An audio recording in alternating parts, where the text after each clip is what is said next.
હર્ષુસ કિચનમાં આપ સર્વનું સ્વાગત છે। આજે આપણે બનાવીશું સ્ટ્રોબેરી મોજીતો। ઉનાળાની શરૂઆત થાય એટલે ઠંડા પીણા, આઈસ્ક્રીમ અને ઠંડી વસ્તુ જ આપણને ભાવતી હોય છે। તો ચાલો બનાવવાની શરૂઆત કરીએ। એક ગ્લાસની અંદર મેં 3 થી 4 સ્ટ્રોબેરીને જે ઝીણી સમારી લીધી છે એ અંદર ઉમેરું છું।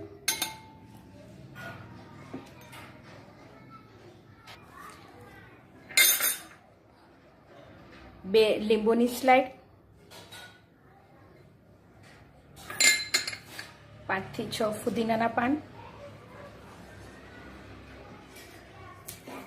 હવે આપણે એને આ જ બાઉલની અંદર જ આપણે એટલે કે ગ્લાસની અંદર જ થોડુંક એને ક્રશ કરી લઈશું।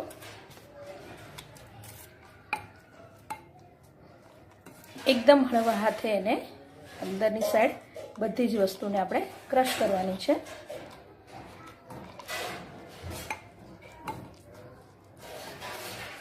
આપણું ક્રશ તૈયાર છે।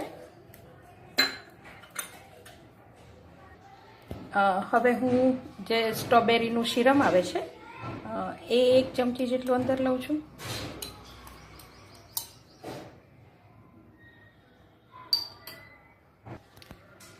ત્રણ થી 4 બરફના ટુકડા,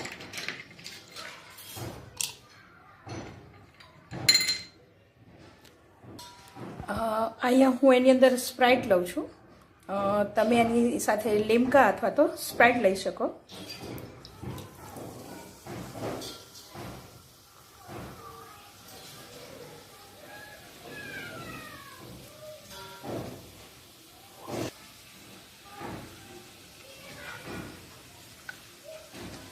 તમે જોઈ શકો છો કે આજુબાજુથી પણ અંદર જે આપણે ક્રશ નાખ્યું છે એનાથી આપણું ડ્રિંક્સ એકદમ સરસ લાગે છે।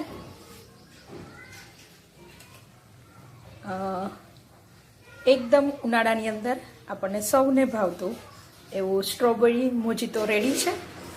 જો તમને મારી રેસીપી સારી લાગી હોય તો શેર કરવાનું, લાઈક કરવાનું અને ખાસ તો સબસ્ક્રાઈબ કરવાનું ભૂલશો નહીં। મળીએ આવા જ નવા એક વિડીયો સાથે। Thank you.